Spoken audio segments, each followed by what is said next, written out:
Hello, this is the second video installment related to the concept of using Desmos to check our algebra. A couple things I want to point out right off the bat is that this Desmos thing is so powerful that it'll actually do the algebra for you. So you can see right down here I have this equation. It's the equation that we worked on in class for warm-up, and it shows the entire equation with the equal sign in between, and there's no graph for it, but what there is right down here is the solution, x equals -2.5. So that exists, and it's the easiest, definitely the easiest way to check your answer. But what I'm trying to do with this video and with this technique that I'm showing you is to get you to not just know if your answer is right or wrong, but using this technique we can pinpoint where we made our mistakes and make sure that we avoid those mistakes in the future. So for starters, one thing I know right off the bat, x equals -2.5 is the solution, but I want to try to understand a little bit more what's going on. So what I'm doing here in the graph is demonstrating what happens when we choose any number for x, what happens to the left-hand side, and what happens to the right-hand side of the equation. So what this picture is illustrating is the blue line represents all the solutions to this function equation. The red line represents all the solutions to the red function equation shown here. What I can do is point out that if I chose x to be equal to 8, and I put that into the G, the blue, I know that I will get 4.75 or 4 3/4. And if I were to put 8 into the red equation, I would get 10. 10 is not equal to 4.75, therefore x equals 8 is not a solution to this equation, which we can see -2.5 is the solution. Obviously 8 is not a solution, but what the graph says is not only why is 8 not a solution, answer, because you get different numbers, but I also know from looking at this picture that I know my solution is going to have to be less than 8. Because if I move to the left, if I move x smaller than 8, I see that these two solutions for y are going to get closer and closer and closer together until finally they converge right on themselves. And sure enough, we can see here that the solution is when x equals -2.5, both the left-hand side and the right-hand side will equal -1/2. So this is the solution, x equals -2.5, as demonstrated down here. So again, this is a refresher, but it's also just another example to illustrate my point.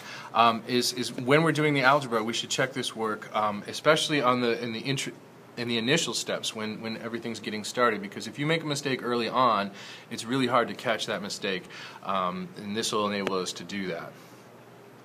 So again, I take the equation and express it as two functions, and I look for the intersection. That's the graphical approach. The algebraic approach is to, fraction bust, so I'm going to do that. I'm going to multiply both sides by 4, and then I'm going to distribute that 4 on the left-hand side. And here's a pretty important idea. The whole reason for multiplying by 4 was to get rid of the denominators. What some people do is they'll multiply 4 by 5x plus 2, and then still have the over 2 here. That defeats the point. So what we're going to do is we're going to divide the 2 into the 4 first and get a 2, and then we're going to distribute that 2. Take the 2, goes into 4 twice, and then distribute that 2. So I do that, and I end up with an equation that has been modified. What did I do to the equation exactly? Answer, I multiplied by 4, both sides, and I collected like terms. So the only thing I did different is the left side and the right side are both 4 times bigger than they used to be, but they're still equal to one another. Now, to verify that 4x plus 4 equals 2x plus 3 is the correct algebra, I'm going to go back and refer to my graph. And when I do, I see if the left side is 4x plus 4 and the right side is 2x plus 3, the solution to that equation is -1/2. Recall that I want my solution to be -2.5, right there. So I made a mistake. To find the mistake, of course, we have to go back and review our work and evaluate what happened. Here I'm crossing out the 2's.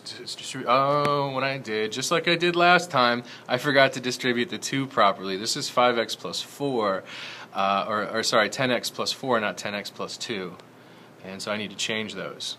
Then I get 4 plus 4 equals 8.